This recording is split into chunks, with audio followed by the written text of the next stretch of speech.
6 NFL head coaching vacancies.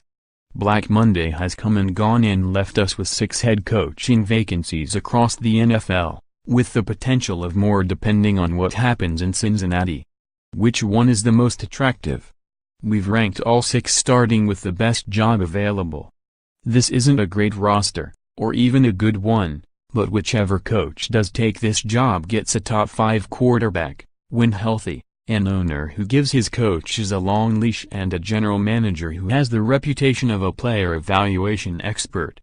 Competition within the division is also a factor. The AFC South was better this year, but it's still among the worst in the league. A lot of what we said about the Colts can be applied to the Lions. Matthew Stafford isn't quite as promising as Andrew Luck, but he's actually healthy, which might give him the edge. And GM Bob Quinn has done some impressive work over his 2 off-seasons in charge. So why doesn't Detroit top this list? The NFC North is ridiculously tough, and overcoming Blake Bortles or the Titans is just a tad easier than beating Aaron Rodgers or the Vikings. Chicago actually has a case for being number 2 on this list. For an offensive-minded coach, it could be number 1. It, too, has a young, promising quarterback, but Mitchell Trubisky's cap hit makes it much easier to build a team around him. In Tarik Cohen and Jordan Howard you have 2 young and versatile backs.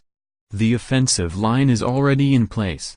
And the defensive will be in good hands if the Bears can convince defensive coordinator, Wizard Vic Fangio, to stick around. This team is a good offensive mind and a couple receivers away from making some serious noise in the NFC. You might have expected the Raiders to be a little higher on this list, but there's so much work to be done with this team.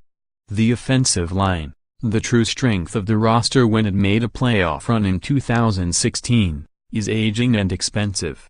The defense still lacks talent around Khalil Mack. And Derek Carr is a mid-tier quarterback making Aaron Rodgers money. The move to Vegas is also a factor. It's just one more thing a coach has to deal with. The Cardinals have a young, exciting defense, but the offense is in shambles right now. Of course, getting David Johnson will help, but everything around the young running back will need to be torn down and built back up again. By the time the offense is rebuilt, the window for the defense may be on the verge of closing. Also, do you really want to be in a division with Russell Wilson's Seahawks, Jimmy Garoppolo's 49ers and Jared Goff's Rams?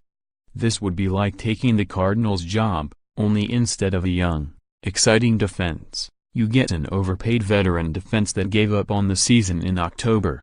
The quarterback position is unsettled, to put it lightly. The offensive line requires a complete overhaul, and this team hasn't had a running game in a decade. The only perks the franchise can offer are a smart general manager and a high draft pick. More, UCF mercilessly trolls college football playoff after perfect season. Georgia linebacker yells "humble yourself" at Baker Mayfield after Rose Bowl win. Baker Mayfield took a jab at Lee Corso with a Pretenders sign at the Rose Bowl. A photo of Baron Davis kissing actress Laura Dern set the internet ablaze. Calvin Johnson on why he doesn't miss football: "I was in some sort of pain every day.